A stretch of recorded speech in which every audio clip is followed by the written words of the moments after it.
Hrvatice i Hrvati, hrvatske građanke i građani, dragi prijatelji. Domovinski pokret nastao je kao reakcija na kontinuirano višedesetljetno uništavanje Hrvatske od strane duopola političkih stranaka.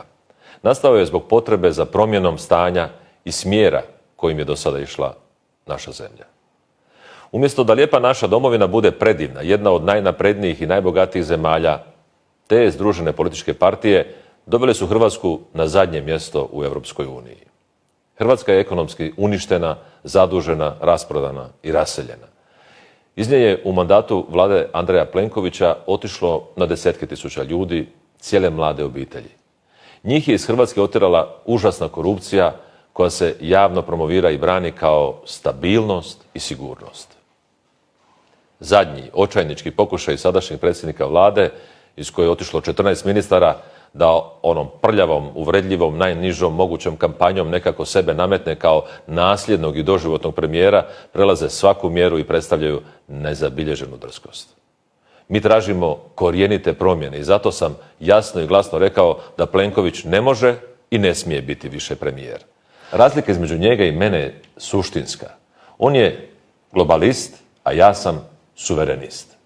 Morate znati da ti koji nas napadaju nisu ni Hrvatska, ni demokratska, ni zajednica, nego jednostavno i samo interesna skupina političkih elita koje vode razni Plenkovići, Pupovci, Borg grupe i pitaj Boga tko još.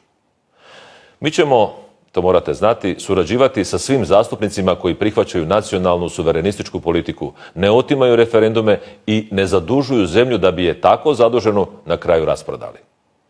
Domovinski pokret svojim postojanjem i djelovanjem razotkriva one u HDZ-u koji su odgovorni za najtežu devastaciju u povijesti Hrvatske, korupciju koja je sistemski zahvatila sve pore društva, za izvlačenje na desetke milijuna eura javnog novca iz INA-e preko konzultantskih ugovora, za financiranje lažnih poticaja, za pogodovanje Borg grupi, za raseljavanje tisuća i tisuća Hrvata i za ovu demografsku katastrofu Hrvatske, te za uništenje hrvatskog sela i poljoprivrede. Financirali su protuhrvatske pamflete i dopustili da obrazovanje i kulturu vode oni koji gaze sustav vrijednosti na kojima Hrvatska počiva.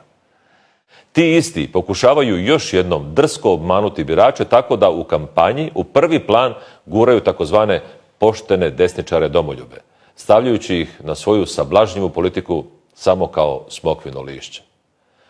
Stoga birači moraju znati da bi njihovim ponovnim izborom dopustili nastavak uništenja od kojeg se Hrvatska više nikada ne bi mogla oporaviti. Naručeni udari na moju obitelj, rečenice koje vade iz konteksta, javno izrečene prijetnje budućim zastupnicima Domovinskog pokreta prevršili su svaku mjeru i jasno pokazuju koliko nas se boje oni koji ovaj put neće uspjeti prevariti hrvatski narod i birače. I još nešto. O brizi za prava žena, nama kojima žene nose izborne liste, govori HDZ koji radije plaća ogromne milijunske kazne nego da ispuni zakonsku obveza zastupljenosti žena na listama.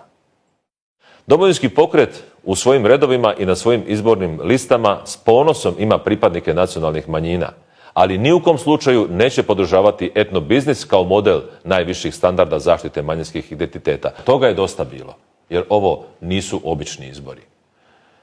Pozivam sve birače da izaberu promjenu i da ne glasaju niti za SDP, niti za ovakav HDZ. Vulgarna kampanja protiv Domovinskog pokreta proziran je pokušaj da se sačuva postojeća vlast, ona takozvana duboka država, tajna koalicija HDZ-a i SDP-a. Ona već postoji i to postoji u Europarlamentu, postoji i u nekim našim sredinama. Već su zajedno izglasali već spomenutu Istanbulsku konvenciju u Hrvatskom saboru, zajedno postavljaju suce Ustavnog suda običnom trgovinom i upravljaju tom dubokom državom. Sada pripremaju javnost za veliku koaliciju okupljenu oko srednjeg prsta i još jednu obmanu birača. I na kraju moram primijetiti da vođi i interesnoj zajednici jako smeta spominjanje ljudske sreće. Ali očito je ne smeta im što su od Hrvatske svojom politikom učinili zemlju s puno duboko nesretnih ljudi. Tim svojim nadmenim, bahatim ponašanjem vlastodržci i karijeristi oduvijek imaju problema s temeljnim ljudskim emocijama, sa srećom i s ljubavlju. Jer oni takvi distancirani od čovjeka emotivno su ispražnjeni i hladni, arogantni. Te osjećaje oni nemaju.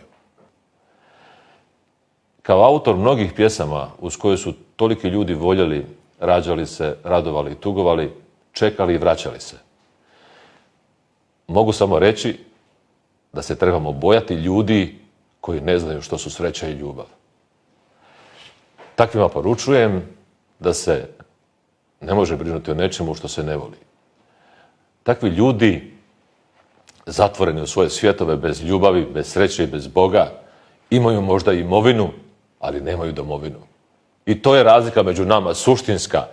Oni u ovom trenutku predstavljaju državu, ali ne predstavljaju domovinu. Jer država se poštuje, a domovina se voli.